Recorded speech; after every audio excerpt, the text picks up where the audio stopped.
ഒരിക്കൽ ഒരു ഭിക്ഷക്കാരൻ ഒരു പാത്രം നിറയെ പെൻസിലുകളുമായി ഒരു റെയിൽവേ സ്റ്റേഷനിൽ ഇരിക്കുകയായിരുന്നു.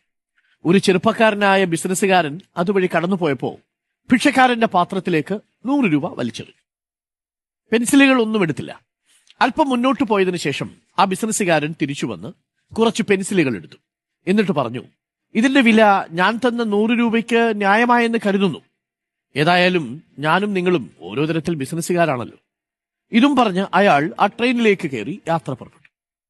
5-6 മാസങ്ങൾക്ക് ശേഷം ആ യുവ ബിസിനസ്സുകാരൻ ഒരു മീറ്റിൽ പങ്കെടുക്കാനായിട്ടെത്തി. ഒരു ബിസിനസ് മീറ്റിൽ കോട്ടും ടൈയും ധരിച്ച് നല്ല സുമുഖനായി അന്നത്തെ ആ പഴയ ഭിക്ഷക്കാരനും ആ പരിപാടിയിൽ പങ്കെടുക്കാനെത്തിയിട്ടുണ്ട്.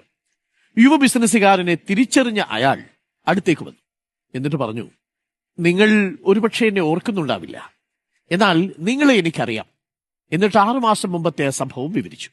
ഇത് കേട്ട് ബിസിനസ്സുകാരൻ പറഞ്ഞു, അതെ, ഇപ്പോൾ ഞാൻ ഓർക്കുന്നു. അന്ന് നിങ്ങൾ ഭിക്ഷ യാചിക്കുകയായിരുന്നില്ലേ? ഇപ്പോൾ ഇവിടെ കോട്ടും ടൈയും ഒക്കെ ധരിച്ച്.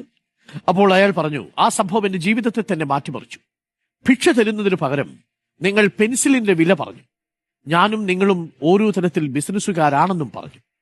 എനിക്ക് സങ്കല്പിക്കാൻ പോലും പറ്റാത്ത ഒരു വാചകമായിരുന്നു അത്. ബിസിനസ്സുകാരൻ എന്ന് ആദ്യമായാണ് ഒരാൾ എന്റെ മുഖത്ത് നോക്കി പറഞ്ഞത്. അതെന്റെ ആത്മവിശ്വാസത്തെ ഉണർത്തി. ഭിക്ഷാടനം ഉപേക്ഷിച്ച് അല്പം പരിശ്രമത്തിനൊടുവിൽ ഞാനൊരു ബിസിനസ് തുടങ്ങി. ഇന്നിപ്പോൾ നിങ്ങൾക്കൊപ്പം ഈ പരിപാടിയിൽ എത്തി നിൽക്കുന്നു. എന്റെ മാന്യത തിരിച്ചു തന്നതിന് നന്ദി. ആ വാചകമാണ് പ്രധാനം. എന്റെ മാന്യത തിരിച്ചു തന്നതിന് നന്ദി. മറ്റുള്ളവരുടെ ആത്മാഭിമാനം തൊട്ടുണർത്താനായാൽ നിങ്ങൾക്ക് മനുഷ്യരിൽ അത്ഭുതങ്ങൾ സൃഷ്ടിക്കാൻ കഴിയും. ഒരാൾക്ക് നൽകാൻ കഴിയുന്ന ഏറ്റവും വലിയ സമ്മാനം അയാളിൽ പ്രചോദനവും പ്രേരക ശക്തിയുമായി തീരുക എന്നതാണ്.